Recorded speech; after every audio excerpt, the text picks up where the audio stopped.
죽음을 두려워하지 않게 된 아내의 이야기. 여러분은 혹시 죽음이 두렵다고 느껴본 적 있으신가요? 저 역시 그렇습니다. 그런데 제 아내는 어느 순간부터 더 이상 죽음을 두려워하지 않게 되었다고 말합니다. 오늘은 아내가 실제로 겪었던 특별한 경험을 여러분께 들려드리려 합니다. 병과 고통, 그리고 그 속에서 찾아온 삶의 놀라운 변화에 대한 이야기입니다. 아내는 학창 시절 이유를 알 수 없는 통증 때문에 정상적인 학교 생활이 불가능했습니다. 친구들이 교복을 입고 웃으며 등교하는 모습을 볼 때마다 마음 한쪽이 무너져 내렸습니다. 왜 나만 이렇게 아픈 걸까? 내가 뭘 잘못했길래? 기도할 때조차 절반은 분노, 절반은 간절함이었습니다. 하나님, 제발 이 고통 좀 멈추게 해주세요. 저도 학교에 가고 싶습니다. 그 시절 그녀의 하루는 통증과 눈물로 채워져 있었습니다. 그러던 어느 날 밤 통증으로 잠을 이루지 못하고 뒤척이던 아내는 이상한 경험을 하게 됩니다. 깊은 어둠 속 눈을 감았다 뜨는 순간 반짝이는 십자가가 눈앞에 나타난 겁니다. 주변은 모두 깜깜했는데 오직 십자가만 보석처럼 빛나고 있었습니다. 꿈인지 환상인지조차 알 수 없었지만 분명한 건 그 광경이 마음을 흔들어 놓았다는 사실이었습니다. 그 순간 이런 생각이 스쳤다고 합니다. 아무 죄도 없는 예수님도 고통을 당하셨는데 나처럼 연약한 사람이 고통을 겪는 건 어쩌면 당연한 게 아닐까? 오히려 예수님이 겪으신 고통을 조금이라도 느낄 수 있다면 감사해야 하는 게 아닐까? 그때부터 기도가 바뀌었습니다.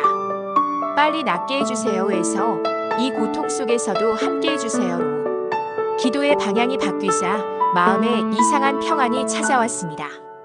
며칠 뒤 예배 중에 아내는 확신을 얻었습니다. 예수님이 나의 죄 때문에 십자가를 지셨구나. 그렇다면 내가 오늘 밤 세상을 떠난다 해도 천국에 갈 수 있겠구나. 이 깨달음이 찾아온 순간 놀랍게도 죽음이 더 이상 두렵지 않았습니다. 그동안 그렇게 매달리던 두려움이 사라지자 세상이 완전히 달라 보였습니다. 새들은 더욱 맑게 노래하는 것 같았고 풀과 나무조차 춤추며 숨쉬는 것 같았습니다. 고통은 여전했지만 영혼은 자유로워졌습니다. 이후에도 병이 완전히 나은 건 아니었습니다. 여전히 통증은 찾아왔고 때로는 기도 외엔 방법이 없었습니다. 그녀는 식사 시간, 쉬는 시간마다 음악실에 들어가 기도했습니다. 아프니까 기도하지 않을 수 없었다고 말하더군요.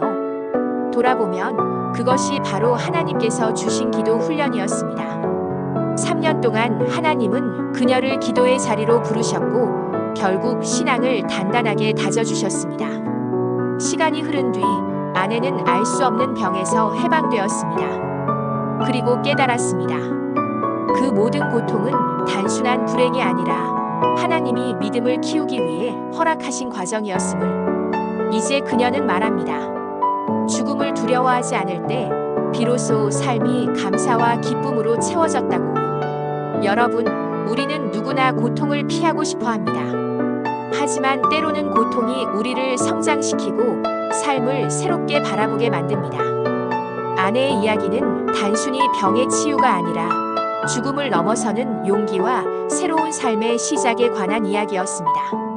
혹시 지금도 고통 속에 계신 분이 있다면 이 이야기가 작은 위로와 희망이 되기를 바랍니다.